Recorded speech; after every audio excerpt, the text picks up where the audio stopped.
Hello future doctors, कैसे हैं प्यारे प्यारे बच्चों। उम्मीद करें बहुत अच्छे से तैयारी चल रही होगी।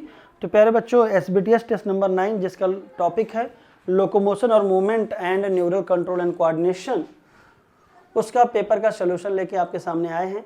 क्योंकि हमारा मिशन, जो हमारे मेंटर हैं डॉक्टर SP सिंह सर, अब पढ़ने का अधिकार सबको और डॉक्टर बनने का भी अधिकार सबको। तो यूट्यूब पे जितने भी हमारे टेस्ट सीरीज के जो भी टॉपिक्स होते हैं उसका रैपिड फायर, उसका पेपर वीडियो सॉल्यूशंस, और साथ ही साथ जो ज़्यादा क्वेश्चन गलत होते हैं, मतलब जैसे आपने टेस्ट दिया और ज़्यादातर बच्चों ने जिन 10 क्वेश्चन को गलत किया उसका भी अलग से हम लोग क्या करते हैं, यूट्यूब पे डिस्कशन करते हैं, जिससे आपको आइडिया लगे कि ये क्वेश्चन इंपॉर्टेंट था। चलिए डिस्कस करते हैं। Question number 101, origin of skeletal muscle is ectodermal. तो ये बेटा गलत हो जाएगा। ये कैसा होता है, मीजोडर्मल। मीजोडर्मल ओरिजिन में आपका हार्ट भी आएगा और साथ ही साथ नोटोकॉर्ड भी आता है। एक्टोडर्मल ओरिजिन में आपका न्यूरल सिस्टम आता है। Skeletal muscle primarily involve in locomotion and changes of body posture. सही है, लोकोमोशन, चेंज ऑफ प्लेस होना चाहिए, और बाकी सारी चीज़ों को हम लोग ब्रॉडली क्या बोलते हैं, मूवमेंट। कहते हैं एवरीथिंग इज मूवमेंट, लेकिन ऐसा मूवमेंट जो प्लेस को चेंज हो जाए उसमें, तो उसको हम लोग बोलते हैं लोकोमोशन। तो पहला गलत और दूसरा सही। अब देखिए यहाँ पे 1 इज करेक्ट, 2 इज इनकरेक्ट, ये तो नहीं होगा क्योंकि पहला गलत दूसरा सही। 1 एंड 2 दोनों गलत, ये भी नहीं होगा। 1 is incorrect and 2 is correct, तो आंसर हो जाएगा बेटा 101 का third. Many cardiac muscles cells assemble in a branching pattern based on nature. Cardiac muscles are striated. तो बेटा कार्डियक मसल्स स्ट्रैप्ड होती हैं, सिलेंड्रिकल होती है लेकिन ब्रांच्ड होती हैं, और हर सेल एक दूसरे से फ्यूज होती हैं, फ्यूजन पॉइंट, उसको बोलते हैं जंक्शंस, कम्युनिकेशन, या तो बोलते हैं intercalated disc. Based on nature cardiac muscles are striated. तो नेचर की बेसिस पे नहीं भाई, नेचर नहीं होता है, ये अपीयरेंस होता है, ध्यान रखिएगा। स्ट्रैप्ड दिखना मतलब अपीयरेंस, और नेचर का मतलब होता है या तो वॉलंटरी या तो इनवॉलंटरी। तो आपका स्टेटमेंट 2 गलत हो गया और आपका स्टेटमेंट 1 सही हो गया, तो आंसर हो जाएगा 102 का 2। ठीक है, तो ध्यान रखना, on the basis of location, appearance and आपका नेचर मसल के टाइप बनते हैं। लोकेशन के आधार पे skeletal, visceral and cardiac muscle. Heart में पाएगा तो कार्डियक, इंटरनल ऑर्गन में तो विसरल, और स्केलेटल सिस्टम से अटैच था तो स्केलेटल मसल। अपीयरेंस के आधार पे स्ट्राइप्ड एंड स्मूथ, और फंक्शन के आधार पे या नेचर ऑफ रेगुलेशन के आधार पे voluntary and involuntary. A complex protein troponin is distributed at irregular interval. ये गलत हो गया भाई, ये रेगुलर इंटरवल होना चाहिए था। तो कहते हैं ट्रोपोनिन कॉम्प्लेक्स प्रोटीन है, IC ये सब का होता है, और यहाँ पे रेगुलर इंटरवल पे ट्रोपोमायोसिन पे पाया जाता है। तो पहला गलत हो गया, आपको याद होना चाहिए। एक्टिन में 2 फिलामेंटस एक्टिन होते हैं जो G एक्टिन नामक मोनोमर से मिलकर बने होते हैं, और इसी के साथ चलता है 2 ट्रोपोमायोसिन, और ट्रोपोमायोसिन पे आपका रेगुलर इंटरवल पे पाया जाता है कॉम्प्लेक्स प्रोटीन ट्रोपोनिन, जो मायोसिन की जुड़ने की जगह को क्या करता है, मास्क। तो नाम है इसलिए रखा गया ट्रोपोमायोसिन। ट्रोपोमायोसिन में ट्रोपोनिन, और उसी जगह पे कौन जुड़ेगा, मायोसिन, इसलिए नाम रखा जाता है ट्रोपोमायोसिन, ध्यान रखिएगा। Muscle contraction is initiated buy signal send by the central nervous system via motor neuron. तो मसल कॉन्ट्रैक्शन बेटा आपका मोटर फंक्शन है, तो सेंट्रल नर्वस सिस्टम जो फंक्शन भेजेगा वो इफरेंट या मोटर न्यूरॉन के जरिए भेजेगा, जबकि रिसेप्टर से जो सिग्नल CNS को जाएगा वो एफरेंट या सेंसरी न्यूरॉन के जरिए जाएगा। तो पहला गलत दूसरा सही, आंसर हो जाएगा third. Character of cardiac muscle is. तो बेटा कार्डियक मसल स्पेशलाइज्ड होती हैं, क्योंकि ये अगर हम देखें तो अपीयरेंस के आधार पे स्केलेटल की तरह दिखती हैं यानी स्ट्राइप्ड, लेकिन रेगुलेशन के हिसाब से इनवॉलंटरी होती है, यानी कि स्मूथ मसल की तरह दिखती हैं। तो स्ट्रिएटेड, इनवॉलंटरी, और यहाँ पे मल्टी न्यूक्लिएट नहीं होता है। तो कहते हैं हर सेल का जो फ्यूजन पॉइंट होता है उसको बोलते हैं कम्युनिकेशन जंक्शन या इंटरकैलेटेड डिस्क, इसीलिए इसको बोलते हैं स्पेशलाइज्ड। तो चौथा सही हो गया। Question number 105, which is an correct statement. तो अगर हम देखें muscle contraction is a active process, तो मसल कॉन्ट्रैक्शन बेटा एक एक्टिव प्रोसेस है, सही है, एफर्ट लगता है आपका। Muscle of intestine are involuntary in nature, तो बेटा इंटेस्टाइन की जो मसल होती है इंटरनल है, इनवॉलंटरी होंगी, स्मूथ होंगी। Fascia is a collagenous connective tissue, तो बेटा फैसिया एक कॉमन कोलेजनस कनेक्टिव टिश्यू होती है जो फैसिकल यानी मसल बंडल को एक साथ जोड़ी रखती है। Two successive Z line is considered as the functional unit of contraction that is called sarcomere. तो आपकी सारी बातें सही हो गई, तो आंसर हो जाएगा fourth, A B C and D. दो जेड लाइन में बेटा आप याद कर लीजिएगा, half I plus A plus half I. Choose the correct statement, light band contain actin and is called I band, खाली एक्टिन पाया जाता है इसलिए आइसोट्रॉपिक बोलते हैं, जबकि ए बैंड में मायोसिन के ऊपर एक्टिन पार्सली ओवरलैप्ड होता है। Cardiac muscle striated appearance and location in heart, तो स्ट्रेटेड होता है अपीयरेंस में, लेकिन लोकेशन कहाँ पाई जाती है, हार्ट में, स्पेशलाइज्ड है। Central part of thick filament यानी मायोसिन जो एक्टिन ओवरलैप नहीं करता उस गैप को बोलते हैं एच जूम। तो तीनों बातें सही होगी, तो आंसर हो जाएगा fourth, A B C. During contraction of skeletal muscle calcium bind to सब यूनिट ऑफ ट्रोपोनिन, और जब ट्रोपोनिन की सब यूनिट वहां पे हटेगी तो ट्रोपोमायोसिन एक्सपोज हो जाएगा जहां से मायोसिन जुड़ जाएगा। यानी मसल कॉन्ट्रैक्शन के लिए कैल्शियम आयन बहुत जरूरी है। इसलिए एक बीमारी होती है लो कैल्शियम आयन से होने वाली जिसका नाम है टिटेनी। तो यहाँ पे अब सारे मास्किंग नहीं हट पा रहे हैं, तो इसलिए सस्टेन्ड मसल कॉन्ट्रैक्शन रहेगा, पूरी तरह से कॉन्ट्रैक्शन नहीं हो पाएगा।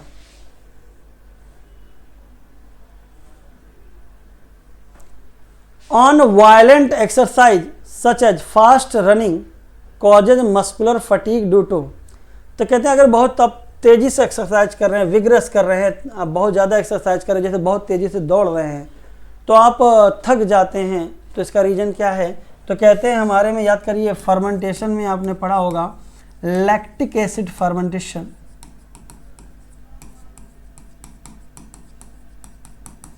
और बेटा यहाँ पे एनारोबिक ब्रेकडाउन होने लगता है जिसमें पायरुवेट बदल जाता है लैक्टेट में, जो एक प्रकार का एडाप्टेशन है कि आप भैया रुक जाओ, मसल को ऑक्सीजन पूरी तरह से नहीं मिल रही है, थोड़ा सुस्ता लो, तो क्या हो जाएगा lactic acid accumulation.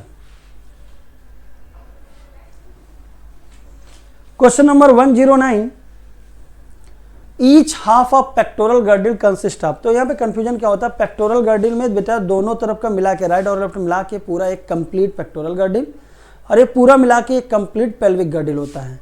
Complete pectoral girdle में 4 बोन होते हैं, हाफ में 2, हाफ में 2। कंप्लीट पेल्विक गर्डिल में 2 बोन होते हैं, हाफ में 1, हाफ में 1। तो बेटा हाफ पूछा है तो यहाँ पे 2 बोन होगा, और क्लेविकल और स्कैपुला सिंगल सिंगल। क्लेविकल में 2 कर्वेचर होते हैं, ये भी कभी कभी पूछा गया, याद कर लीजिएगा।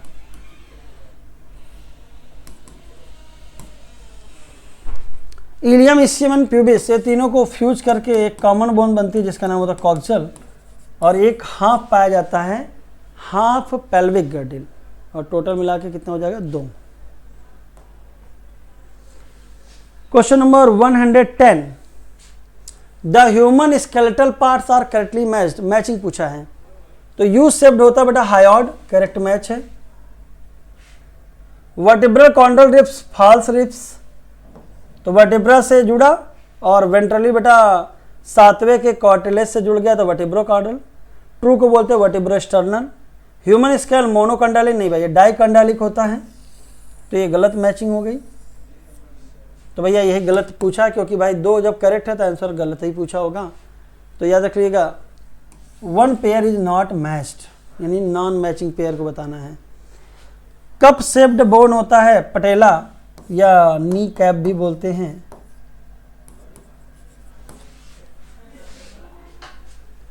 कटोरी भी बोलते हैं कई लोग। Question number 111, articulation of knee joint is a type of, तो ये साइनोवियल के टाइप में आता है, हिंज ज्वाइंट होता है, और हिंज जॉइंट में एल्बो जॉइंट भी आएगा और आपका नी जॉइंट आएगा। बॉल एंड सॉकेट में ह्यूमरस और आपका स्कैपुला का ग्लेनोइड कैविटी, फीमर और एसिटाबुलम। पिवट जॉइंट बेटा आपका एटलस एंड एक्सिस के बीच में, रेडियस और अल्ना के बीच में मिलता है। ग्लाइडिंग बेटा कार्पल्स एंड टार्सल्स के बीच में।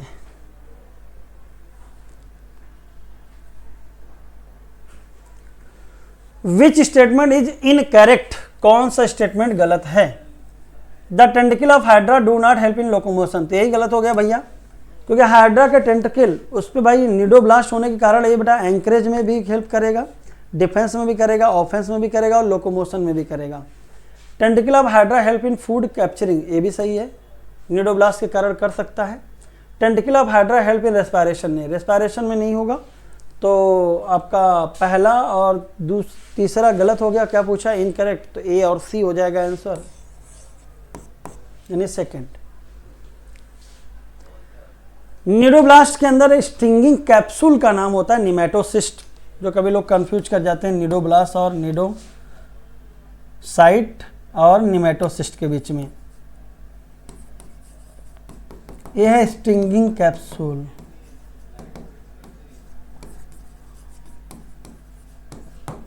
चलिए अगला question, which statement is correct? Sternum 1 in number, सही है।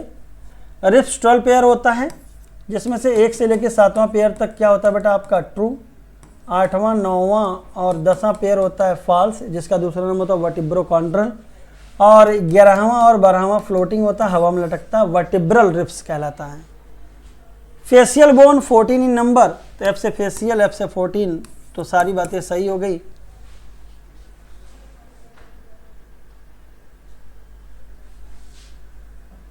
आंसर हो जाएगा बेटा 113 का 4। फेशियल और क्रेनियल मिलके बेटा टोटल 22 बोन्स बनते हैं, क्रेनियल 8 होता है, फेशियल होता है 14। विच statement is correct for amoeboid movement? तो सर कह रहे हैं कि अमीबॉयड मूवमेंट के लिए कौन सा स्टेटमेंट सही है? It is shown by macrophages and leucocyte in blood. तो अमीबॉयड मतलब स्यूडोपोडिया बने, शेप डिफाइन ना हो, अमीबा लाइक। तो मैक्रोफेजेज या WBC का टाइप है, तो कौन सा मूवमेंट करते हैं बेटा? WBC और macrophages amoeboid. It is shown by amoeba cytoskeleton element like microfilament are involve in the amoeboid movement. तो कहते हैं साइटोप्लाज्मिक स्ट्रीमिंग से होता है, अंदर के साइटोप्लाज्म के इधर उधर मूव करने से होता है। तो कहते हैं साइटोप्लाज्म के अंदर जो सबसे छोटे फिलामेंट होते हैं उसको बोलते हैं माइक्रोफिलामेंट, वो जब हिलेंगे तो उसके अंदर का साइटोप्लाज्म हिलेगा तो स्यूडोपोडिया बन जाएगा। It is shown by paramecium, paramecium में सिलेटेड मूवमेंट होता है, तो आंसर हो जाएगा 4th 1 and 2।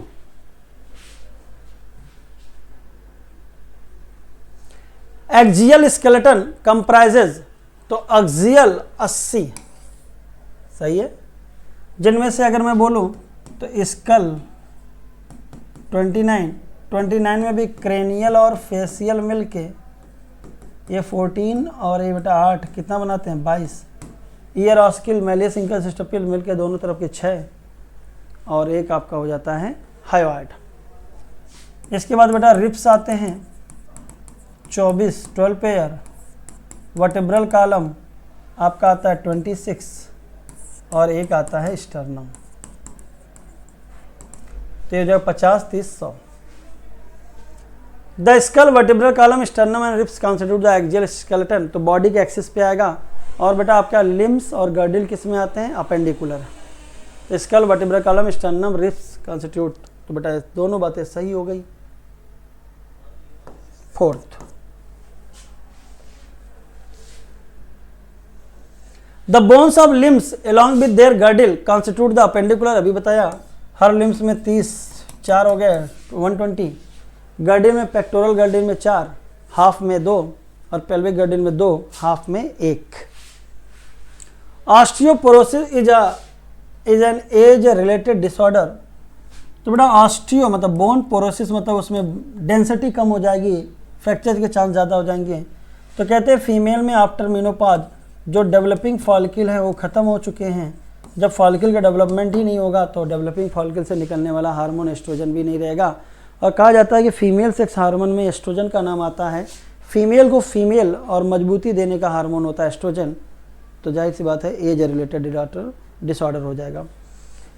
तो लोगों ने पूछा क्या ऑस्टियोपोरोसिस मेल में हो सकता है कि नहीं, क्यों नहीं हो सकता, बिल्कुल।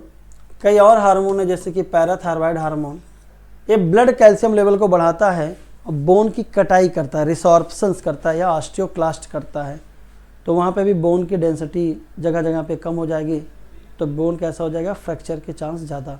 तो ऐसा नहीं कि ऑस्टियोपोरोसिस खाली फीमेल में होता है, मेल फीमेल दोनों में होता है। चांसेस किस में ज़्यादा हो जाएगा, फीमेल में, ड्यू टू एस्ट्रोजन की कमी के कारण। तो पूछा क्या था, दोनों, तो दोनों बातें सही हैं, आंसर हो गया फोर्थ।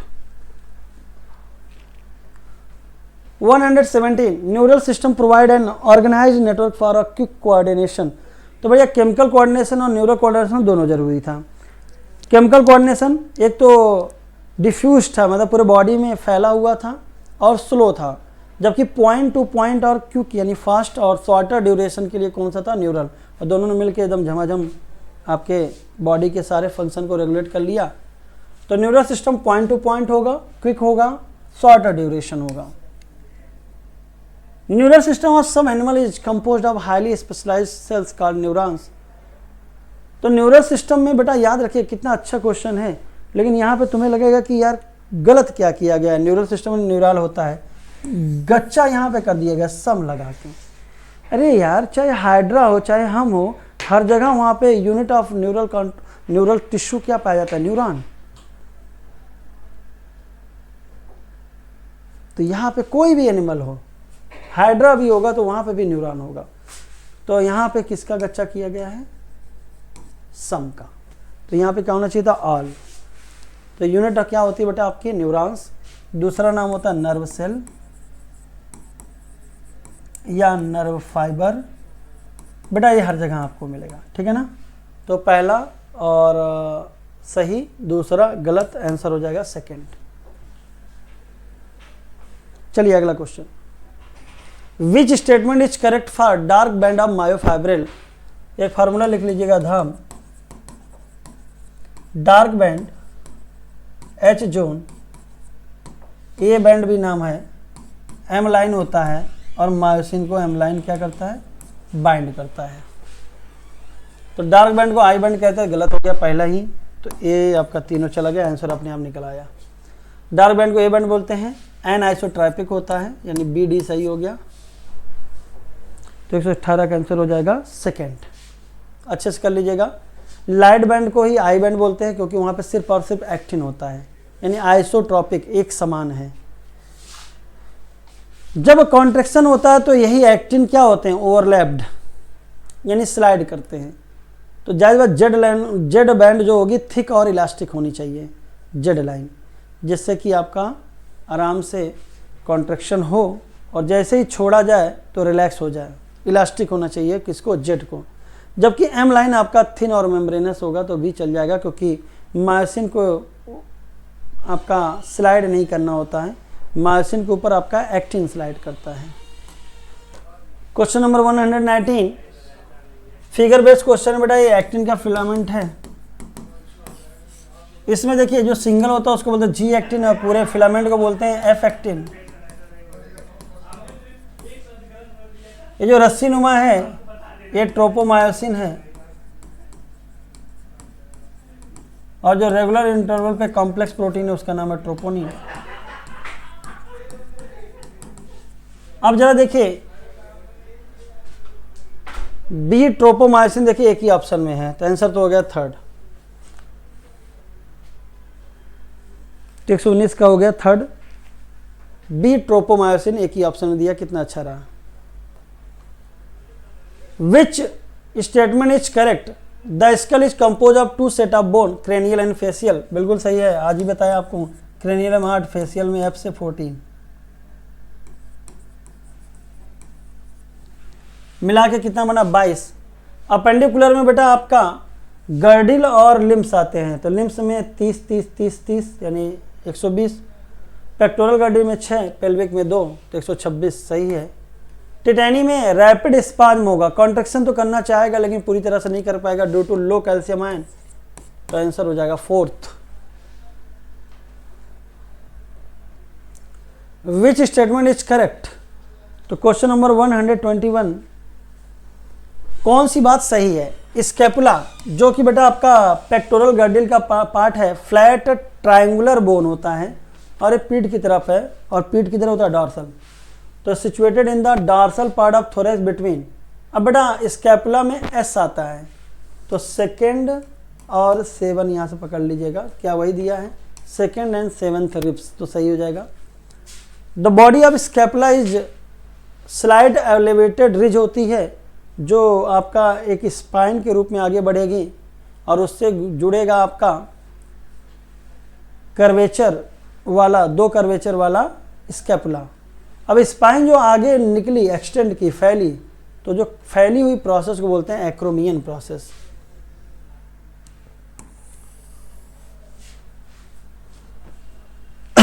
इसी से जुड़ता है आपका clavicle long cylinder with 2 curvature. तो आपकी सारी बातें सही हो गई, 121 का हो गया 4th। तो ये आपको जो याद करना था, सेकेंड एंड 7th ऐसे याद कर लीजिएगा। स्कैपुला के पीछे जब टच करेंगे तो देखिए एक रिज उभार निकलेगा, ये उभार आगे बढ़ा, फिर एक्सटेंड किया, जो एक्सटेंशन था उसका नाम है एक्रोमियन, और उसी से जुड़ा आपका कौन सा है, कॉलर बोन, जिसको बोलते हैं clavicle. Autoimmune disorder, tetany, muscular dystrophy, gout, myasthenia gravis. तो इस सिलेबस के हिसाब से यहाँ पे मास्थेनिया ग्रेविस ऑटो इम्यून है। रोमेटॉइड आर्थराइटिस भी याद कर लीजिएगा।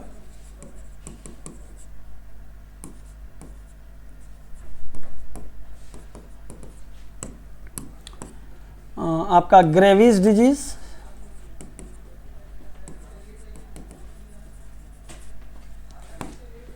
मल्टीपल स्क्लेरोसिस,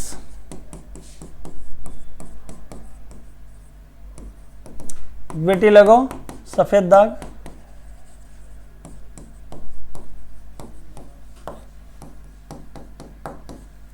सोरियोसिस,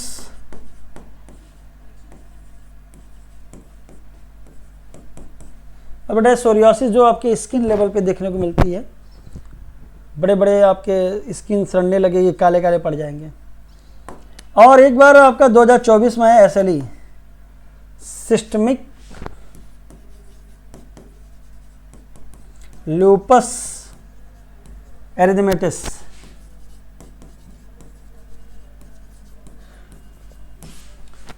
लाल लाल चकत्ते पड़ जाए स्किन पे और बॉडी के हर टिश्यू पे होता है।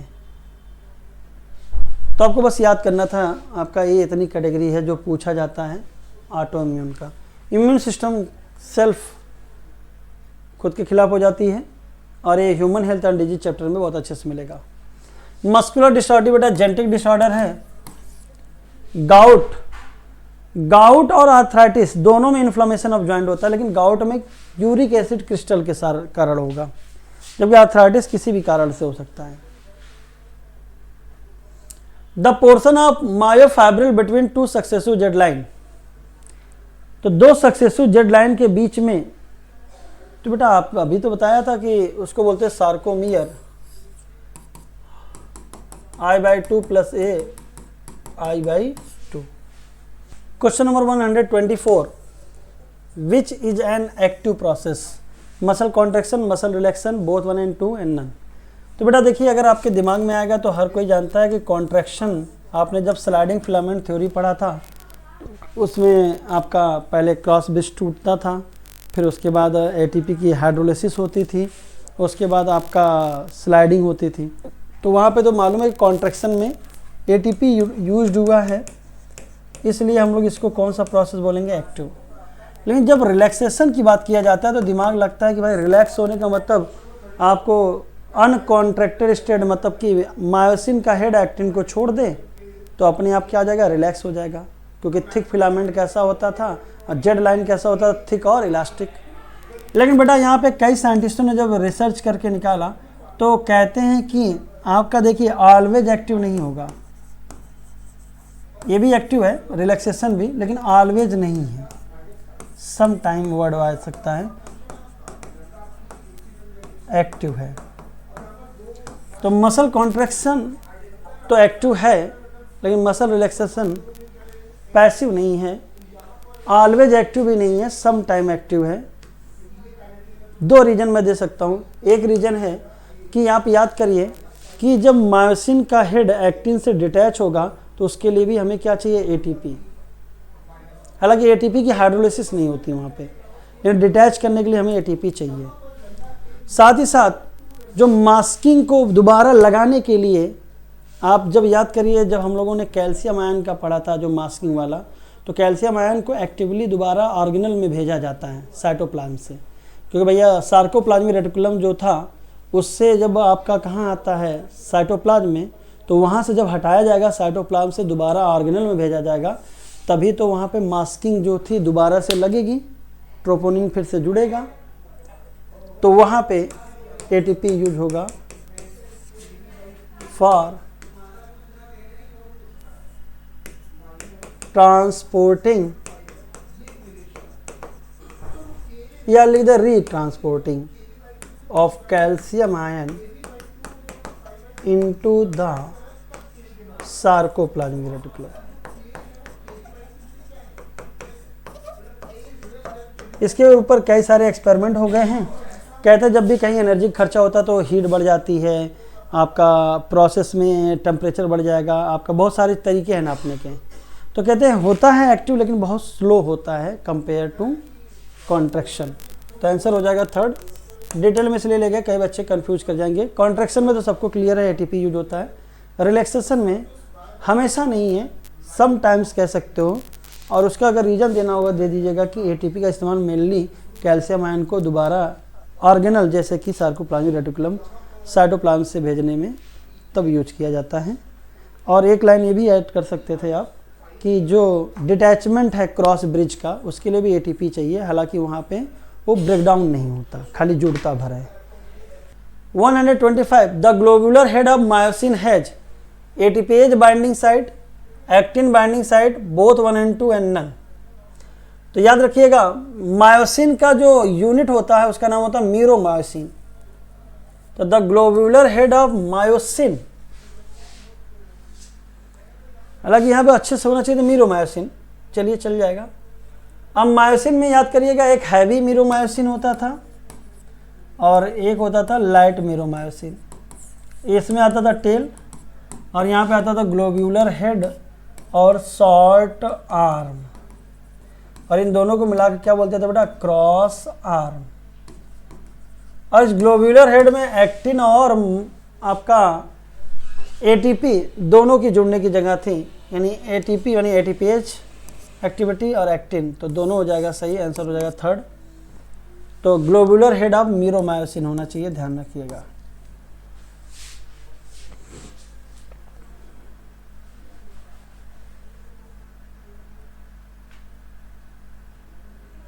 अब कई लोग कहेंगे सर हम नल लगा देंगे, तो भाई मीरोमायोसिन भी मायोसिन के अंदर ही आता है, तो मायोसिन के अंदर तो ग्लोब्यूलर हेड मिलेगा ही, तो इसलिए कंफ्यूज मत कर जाइएगा। हम इसलिए यहाँ पे लेबलिंग किए हैं मीरो वगैरह, जिससे आपके दिमाग में ये रहे, कंफ्यूज मत होइए। अगर कई लोग नल लगाते हैं और आगे डिबेट करेंगे तब भी आंसर थर्ड ही जाएगा, नल नहीं जाएगा, ध्यान रखिएगा। क्योंकि मीरोमायोसिन यूनिट है और उसी यूनिट से मिलकर क्या बना है, मायोसिन, तो मायोसिन के अंदर भी हेड तो पाया ही जाएगा, ठीक है ना।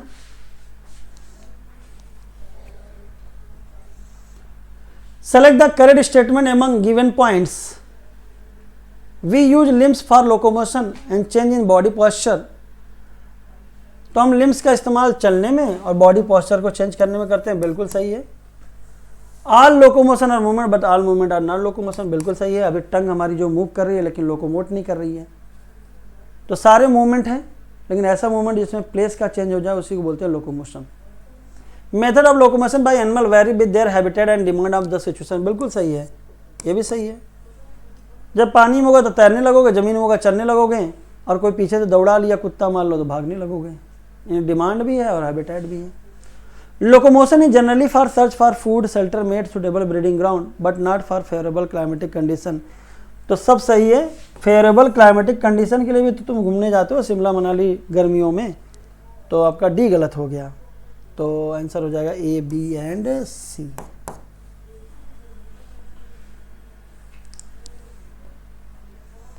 How many main type of movement are perform by the cells present in human body, तो मेन डाल दिया, ध्यान रखिएगा। तो मेन जो आपकी एनसीईआरटी में फ्लैजिलेटेड मूवमेंट नहीं डालता है, कौन कौन सा डालता है, अमीबॉइड डालता है, सिलिएटेड डालता है, मस्कुलर डालता है,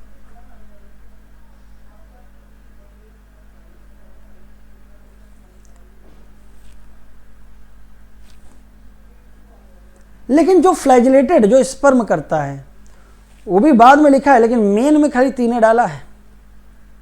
तो ध्यान रखिएगा, बड़ा अच्छा क्वेश्चन है।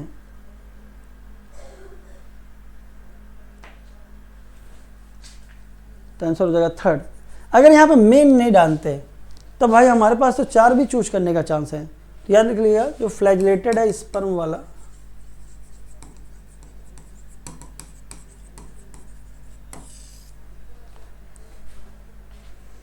तो भाई अगर पूछा जाए कितने प्रकार के मूवमेंट होते हैं तो flagellated, ciliated, amoeboid and muscular. लेकिन बेटा अगर मेन डाल दिया है तो तीन चल जाएगा, कोई दिक्कत नहीं है, ठीक है ना। एनसीईआरटी भी ये लिखती है। विच one of the following muscle cells show branching pattern. तो अभी बताया special muscle of heart cardiac में पाया जाता है। स्ट्रेटेड मसल ये भी सिलेंड्रिकल होते हैं, लेकिन बेटा कैसे होते हैं, अनब्रांच होते हैं और मल्टी न्यूक्लिएट होते हैं। तो 128 का आंसर हो जाएगा पहला। Select the correct statement regarding the specific disorder of muscular या स्केलेटल सिस्टम। तो बेटा मस्कुलर या स्केलेटल सिस्टम के डिसऑर्डर का क्या देना है, करेक्ट स्टेटमेंट दिया है। मास्थेनिया ग्रेवी ऑटोइम्यून है, न्यूरोमस्कुलर जंक्शन, मोटर इम्प्लांट बिल्कुल सही है। Inflammation of joint due to uric acid तो गाउट हो जाएगा। अगर खाली इन्फ्लामेशन ऑफ जॉइंट दिया हो और यूरिक ना डाला हो तो गाउट नहीं बोलेंगे, आर्थराइटिस बोलेंगे। Osteoporosis, decrease bone mass, increase chance of fracture, age related, female में होने की ज़्यादा चांस। तो सारी बातें सही है, 129 का हो जाएगा fourth. In human being the cranium is formed and each middle ear contain. तो कहते हैं क्रेनियम तो बड़ा 8 बोन से बना होता है और हर मिडिल ईयर में 3 ईयर ऑस्किल पाए जाते हैं। तो 14 गया 8 बोन 6 बोन नहीं, ईच है ना, तो ईच में कितना हो जाएगा 3, टोटल मिला के कितना हो जाएगा 6, मैलियस, इंकस एंड स्टिपीज। तो 130th का क्वेश्चन का आंसर हो जाएगा first. A synapse is formed by membrane of presynaptic neuron and postsynaptic neuron which may be separated by a gap synaptic cleft। ये सारे को मिलकर बोलते हैं बेटा आपका सिनेप्स। और दो प्रकार के सिनेप्स होते हैं जिसमें सिनेप्टिक गैप ना के बराबर हो या डायरेक्ट ज्वाइंट हो तो उसको बोलते हैं इलेक्ट्रिकल। ज़्यादातर कौन सा होता है, केमिकल। तो आंसर हो जाएगा सेकेंड, गैप है तो। विच of the following structure is present in hind brain, cerebrum, thalamus, cerebellum. तो हैंड ब्रेन में बेटा याद करिए सेरिब्रम शब्द नहीं आएगा, फोर ब्रेन का पार्ट है। तो पांस, सेरिबेलम और मेडुला ये हो जाएंगे बेटा हैंड ब्रेन। मिड ब्रेन में आपका cerebral aqueduct and corpora quadrigemina लोब पाए जाएंगे, 2 पेयर। और फोर ब्रेन में cerebrum, medulla, cerebrum, hypothalamus, thalamus. Sodium potassium pump is in nerve maintained. तो सोडियम पोटेशियम पंप का मतलब एफर्ट लगाना यानी एक्टिव। तो आयनिक ग्रेडियंट के जरिए मेंटेन होगा। और आयनिक ग्रेडियंट को मेंटेन भी करता कैसे, 3 सोडियम कहाँ करता आउट और 2 पोटेशियम को कहाँ करता है इन। तो ये पूछा नहीं है कि एक्टिव पैसिव है, ठीक है ना। अगर यहाँ पे पैसिव जो है एक्टिव कर देते तो मेंटेन्ड बाई, तो यहाँ पे हो जाता एक्टिव ट्रांसपोर्ट। देखिए कितना अच्छा क्वेश्चन है।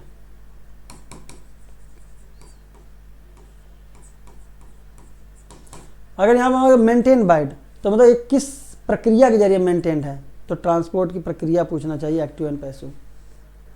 और यहाँ पे लिखा मेंटेन यानी इसका वर्क क्या है, तो आयनिक ग्रेडियंट को क्या करता है मेंटेन, 3 सोडियम आउट 2 पोटेशियम इन, जिससे -70 millivolt electrical potential inner membrane पे बनी रहती है।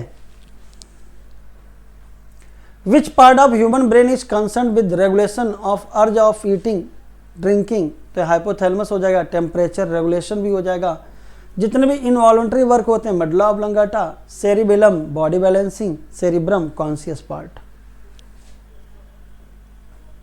The electrical potential difference between outside and inside of neuron axon before excitation is called। तो एक्साइटेशन से पहले यानी रेस्टिंग मेम्ब्रेन पोटेंशियल पाया जाता है और -70 होता है मिली वोल्ट, वो भी कहाँ से, इनर, इनसाइड। जब कोई आपका स्टिमुलस दिया जाता है तो परमेबिलिटी चेंज हो जाती है, सोडियम आयन अंदर आने लगते हैं और अंदर होता है पॉजिटिव +45 मिली वोल्ट, इसी को बोलते हैं एक्शन पोटेंशियल। और एक इधर तब इनर, इस स्टेज को बोलते हैं डीपोलराइजेशन और इसको बोलते हैं पोलराइज्ड। स्पाइक पोटेंशियल, ये बेटा अब आउटर हो गया, पहले पढ़ाया जाता था spike potential firing level +50 milli volt हो जाए तो तुरंत अपने आप को किस में पहुंचा देगा, एक्शन पोटेंशियल पे। तो बेटा ये रहा डिस्कशन। अब 136 से 170 कराएंगे साइलेंसर, फिर उसके बाद एलिस सर कराएंगे। चलिए, thank you so much, bye bye, take care. Hello बच्चों, तो अब हम लोग जो है ना SBTS के 136 क्वेश्चन से आगे देख रहे हैं। मैं आपको 136 से 170 तक कराऊंगा और फिर इसके बाद आपको कराने होंगे 170 से कराने आएंगे विक्रम सर आगे के क्वेश्चंस। चलिए, 136 क्वेश्चन क्या कह रहा है, लिखा हुआ है when stimulus is applied at site A. अगर स्टिमुलस को अप्लाई किया ए साइट पर तो बताइए क्या होगा। तो कहते हैं कि अभी तक जब तक स्टिमुलस नहीं था तब तक मेम्ब्रेन पोलराइज थी, और मेम्ब्रेन जब पोलराइज होती है तो सोडियम पोटेशियम पंप चलते रहते हैं। लेकिन जैसे ही स्टिमुलस आएगा तो सोडियम पोटेशियम पंप बंद और ओपन हो जाएंगे सोडियम गेट, जिससे फ्रीली परमिएबल होगा सोडियम, ना कि पोटेशियम ना ही मैग्नीशियम। आंसर क्या बन जाएगा, फर्स्ट।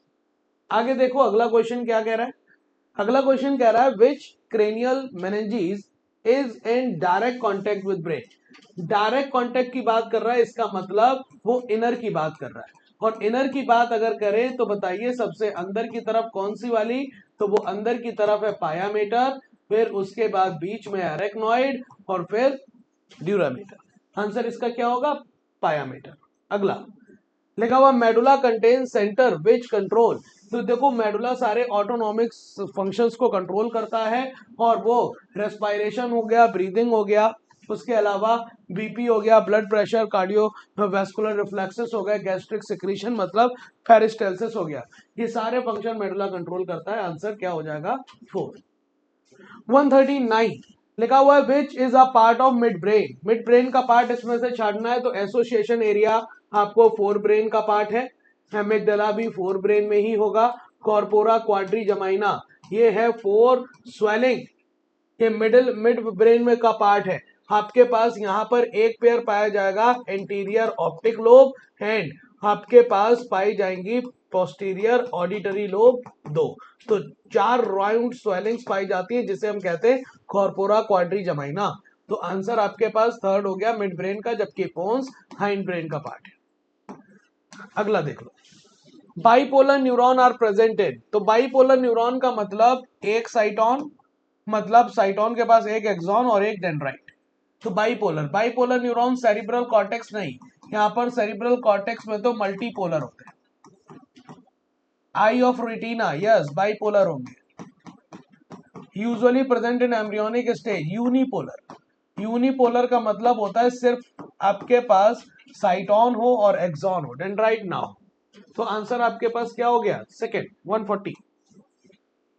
140 का सेकंड के बाद 141 लिखा हुआ है कि in the axon nerve impulse travel. Axon पर नर्व इंपल्स कहां पर ट्रेवल करेगी, तो देखो ये आपके पास डेंड्राइट है, ये साइटोन है, साइटोन के बाद ये एक्सॉन। तो डेंड्राइट जो होते हैं सूचनाओं को साइटोन तक लाते हैं, इसी वजह से इन्हें हम इफरेंट ब्रांच या फिर सेंसरी ब्रांच कहते हैं। और साइटोन से ये इंफॉर्मेशन आगे ले जाने का काम एक्सॉन का होता है। तो एक्सॉन क्या करते हैं, एक्सॉन को हम कहते हैं एफरेंट ब्रांच। सॉरी, ये जो एफरेंट हो गया है, सॉरी ये वाला जो लेकर आएगा उसे हम कहेंगे सेंसरी, और सेंसरी का दूसरा नाम होता है एफरेंट। ये एफरेंट ब्रांच है, जबकि ये होगा मोटर, और मोटर का दूसरा नाम होता है ईफरेंट। इसे ऐसे याद रख सकते हैं, सेम का मतलब सेंसरी होती है एफरेंट, मोटर होती है ईफरेंट।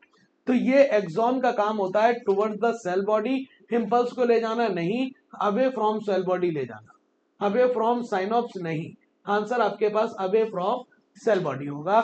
141 का सेकंड हो जाएगा। 141 का क्या हो जाएगा बेटा? सेकेंड। अगला देख लो, अगला क्वेश्चन क्या है, लिखा हुआ है commonly myelinated nerve fibre are found in. तो ऑटोनॉमिक और सोमैटिक न्यूरल में कॉमनली कैसे पाए जाते हैं? कॉमनली अनमाइलिनेटेड पाए जाते हैं, अनमाइलिनेटेड पाए जाते हैं। इसका मतलब आंसर आपके पास कॉमनली माइलिनेटेड को लेकर बोला गया है, तो थर्ड आ जाए। आगे देखिए, इस फोटो को देखिए, फोटो गौर से आपको नर्व फाइबर दिखा रहा है, और नर्व फाइबर में ए वाला पार्ट आपको क्या दिखा रहा है? ए वाला पार्ट आपको दिखा रहा है निसल्स ग्रेन्यूल। क्या बेटा? Nissl's granule. जबकि ये बी वाले पार्ट पर दिखाया नहीं है, ये न्यूक्लियस है, जबकि बी वाला पार्ट है आपके पास स्वान सेल। क्या है? Schwann cell. और सी वाला पार्ट हो गया एक्सॉन टर्मिनल। कौन सा टर्मिनल? Axon terminal. ठीक है, तो ए हो गया Nissl's granule, B Schwann cell, और तीसरा axon terminal. A Nissl's granule, B myelin sheath, B myelin sheath. हाँ, माइलिन शीथ भी तो कह सकते हैं, माइलिन शीथ भी तो होगा। स्वान सेल है तो माइलिन शीथ जरूरी है बनेगा? नहीं, ऐसा भी नहीं है। तो बी वाला स्वान सेल ना बोलकर आप इसे माइलिन शीथ बोलिए। क्या बोलेंगे? Myelin sheath. तो सी हो गया एक्सॉन टर्मिनल। ये बी नोड्स ऑफ रैनबियर नहीं है, बी स्वान सेल भी तो हो सकता है यार, लेकिन सी नोड्स ऑफ रैनबियर नहीं है। ठीक है, हाँ, आंसर आपके पास फर्स्ट ही बना है। अगला देख लो, लिखा हुआ which is part of forebrain. कौन सा पार्ट है फोर ब्रेन का? थैलमस फोर ब्रेन का ही पार्ट है, डाइंसेफेलॉन का। सेरिबेलम, सेरिबेलम हाइंड ब्रेन का पार्ट है। पोन्स हाइंड ब्रेन, और मेडुला हाइंड ब्रेन। तो आंसर क्या हो गया? फर्स्ट। अगला देख लो, limbic lobe along with hypothalamus is involved in regulation of। तो लिम्बिक सिस्टम के साथ हाइपोथैलेमस को मिलकर कौन कौन से फंक्शन को कंट्रोल करता है? इसी को हम इमोशनल ब्रेन भी कहते हैं। Sexual behaviour, emotional reaction, motivation, rage, fear, है ना, ये सारे फंक्शन जो है ना आपके पास, ये लोग मिलकर कंट्रोल करते हैं। आंसर 145 का 4 होगा। अगला देख लो, which one of the following is correct match. इसमें से करेक्ट मैच कौन सा है बेटा? तो देखो, क्रेनियल बोन एक्सियल स्केलेटन का पार्ट है, क्योंकि एक्सियल स्केलेटन में स्कल आती है, स्कल में क्रेनियम पार्ट जो है ना वो क्रेनियल बोन बनाते हैं। 8 टोटल बोन होती है, 6 टाइप की होती है। अनपेयर्ड बोन आपके पास बाकी है, सिर्फ पेयर्ड बोन जो आपके पास पाई जाती है पैराइटल और टेम्पोरल। फेसियल बोन भी आपके स्कल का ही पार्ट है, फेसियल वाला रीजन बनाते हैं, और टोटल 14 बोन्स है। अनपेयर्ड बोन पाई जाती है वोमर और मैंडिबल, बाकी सब पेयर है। स्टर्नम एक्सियल का पार्ट है, यस, सारी बातें सही हैं। आंसर 146 का 4 हो जाएगा। 146 का आंसर क्या हो जाएगा बेटा? 4। चलिए अगला, अगला आपके पास लिखा how many matchings are correct. बताइए, कार्टिलेजिनस जॉइंट, वर्टिब्रल कॉलम, बिल्कुल वर्टिब्रल कॉलम में कार्टिलेजिनस जॉइंट होगा। Synovial joint, ball and socket joint, सही है। हाइंड जॉइंट आपके पास साइनोवियल जॉइंट का, लेकिन सैडल जॉइंट बिटवीन कार्पल नहीं, carpal and metacarpal of the thumb, saddle joint, ये वाली बात गलत है। और फाइब्रस जॉइंट क्रेनियम में पाया जाता है, सुचर्स। तो आपके पास सही जवाब निकालना था, तो A B C D, sorry E, A B C E, मतलब 4 बातें सही हैं। आंसर थर्ड बनेगा। आंसर क्या बन जाएगा बेटा? थर्ड बन जाएगा। अगला देख लो, cardiac muscle are voluntary in nature. पहली लाइन गलत हो गई, क्योंकि ये वॉलेंट्री नहीं होते, इनवॉलेंट्री होते हैं। फिर लिखा है nervous system does not directly control the activity of cardiac muscle.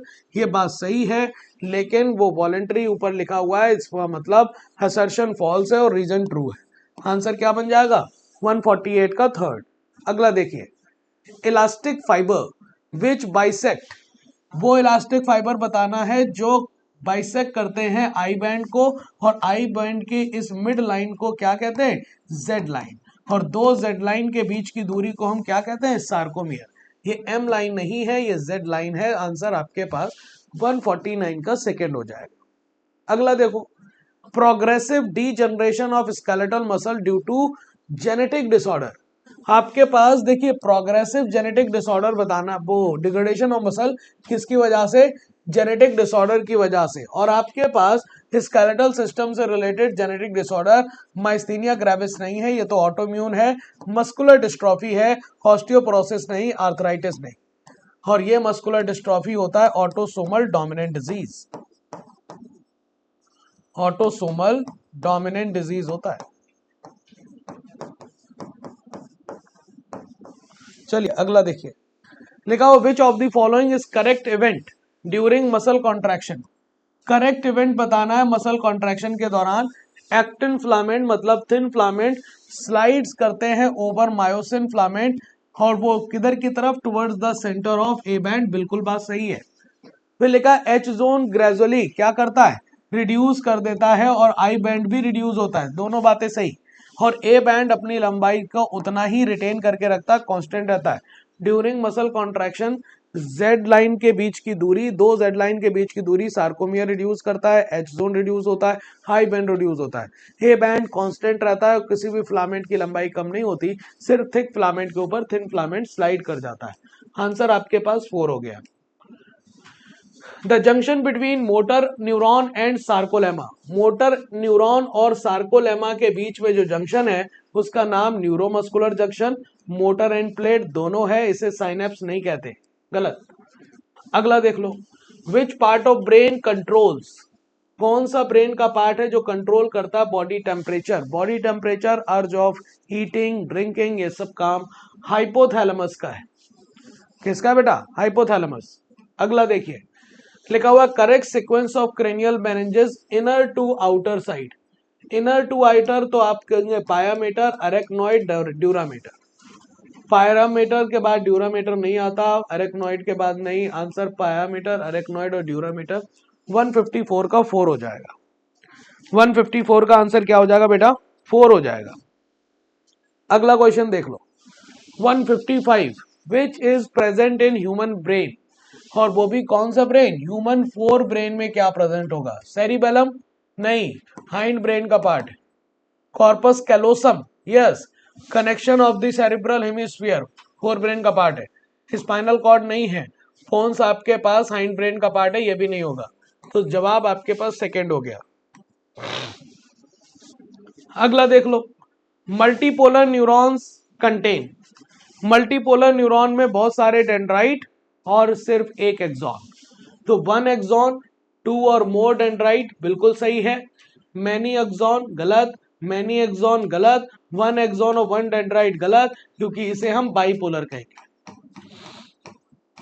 Multipolar neuron आप पाए जाते हैं cerebral cortex. 157 cerebral cortex contain a large region, जो कि ना ही पूरी तरह से सेंसरी है और ना ही पूरी तरह से मोटर है। इस एरिया को हम क्या कहते हैं, आपको पता है, यही एरिया कहलाया जाता है एसोसिएशन एरिया। बहुत सारे कॉम्प्लेक्स फंक्शन को कंट्रोल करता है एसोसिएशन एरिया। यहां पर पाए जाते हैं इंटरसेंसरी न्यूरॉन्स। अगला देखो, acetabulum cavity found in pelvic girdle. ये cavity formed at the point of fusion of which bones. तो आपको पता है एसिटाबुलम कॉक्सल बोन्स में पाई जाती, और कॉक्सल बोन्स में जो फ्यूजन है वो इलियम, ईशियम और प्यूबिस तीनों का है। तो आंसर आपके पास ऑल बनेगा। चलिए अगला बताइए, लिखा हुआ है receptor site of neurotransmitter are present. तो जब भी आप साइनेप्स देखोगे तो साइनेप्स में रिसेप्टर्स कहां पाए जाते हैं, रिसेप्टर पाए जाते हैं पोस्ट साइनेप्टिक न्यूरॉन में। तो प्री साइनेप्टिक मेम्ब्रेन में नहीं, टिप्स ऑफ एक्सॉन पर नहीं, पोस्ट साइनेप्टिक मेम्ब्रेन होगा जवाब। आंसर 159 का थर्ड। अगला देखें, autonomic nervous system is further classified into. तो आपको पता है ऑटोनॉमिक नर्वस सिस्टम बटा होता है सिंपैथेटिक नर्वस सिस्टम से और पैरासिम्पैथेटिक नर्वस सिस्टम। तो सिंपैथेटिक और सोमैटिक न्यूरल नहीं, पैरासिम्पैथेटिक और सोमैटिक न्यूरल नहीं, सिंपैथेटिक और पैरासिम्पैथेटिक। आंसर आपके पास 160 का थर्ड। अगला देखिए, अगला क्वेश्चन देखिए आप, अगला क्वेश्चन आपको क्या कह रहा है, देखिए 161। इस फोटो को देखिए, और फोटो में आपको साफ साफ दिख रहा है ABCD क्या है। तो ए वाला पार्ट आपको दिख रहा है, ये है सेरिब्रम। क्या बेटा, सेरिब्रम है। बी वाला पार्ट सेरिब्रल हेमिस्फीयर को कनेक्ट करने वाला कॉर्पस कैलोसम। डी वाला पार्ट है आपके पास सेरिब्रल एक्वाडक्ट,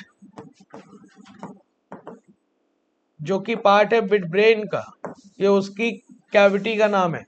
और डी सी वाला पार्ट है आपके पास थैलेमस। तो अब उसने क्या बोला है कि जो डायग्राम दिया है कौन सा पार्ट है जो सेरिब्रल एक्वाडक्ट को बता रहा है, सेरिब्रल एक्वाडक्ट को दर्शा रहा है डी वाला। आंसर आपके पास 4 बन गया। चलिए, function of vertebral column is, vertebral column का फंक्शन बता दीजिए। तो फंक्शन क्या, प्रोटेक्ट द स्पाइनल कॉर्ड, सही है। हेड को सपोर्ट करता है, ये भी सही है। Point of attachment for the ribs and musculature of the back, तीनों बातें सही है, तीनों बातें सही हैं आपके पास। आंसर वर्टिब्रल कॉलम के फंक्शन में ऑल आ जाएगा। 163, चलिए देखिए बताइए, लिखा हुआ है पैसेज ऑफ ओवा थ्रू फीमेल रिप्रोडक्टिव ट्रैक। तो आपके ओवा जो है फीमेल रिप्रोडक्टिव ट्रैक में आपके पास जो उसका मूवमेंट है वो कौन सी एपिथेलियम के द्वारा, तो वो होता है सीलिएटेड एपिथेलियम। तो ये अमीबॉइड मूवमेंट नहीं होता, ये तो डिफरेंट मैक्रोफेजेस में होता है। मस्कुलर मूवमेंट आपके पास टंग्स वगैरह या फिर मसल टिश्यू में होगा, और आपके पास फ्लैजुलर मूवमेंट जो पाया जाएगा स्पर्मेटोजोआ में या फिर कैनाल सिस्टम में, तो ये मूवमेंट हो गया आपके पास सीलियरी। आंसर क्या हो जाएगा, सेकेंड।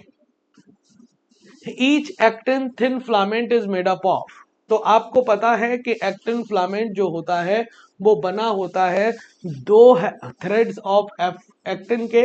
जी एक्टिन को एफ एक्टिन में बदलने के लिए मैग्नीशियम चाहिए, 2 ट्रोपोमायोसिन, इसे आपके पास ये अब आल्सो पैरेलली चलेंगी 2 थ्रेड और ट्रोपोमायोसिन, और फिर पाया जाएगा बीच में एक्टिव साइट पर troponin complex TPC TPT TPI, है ना।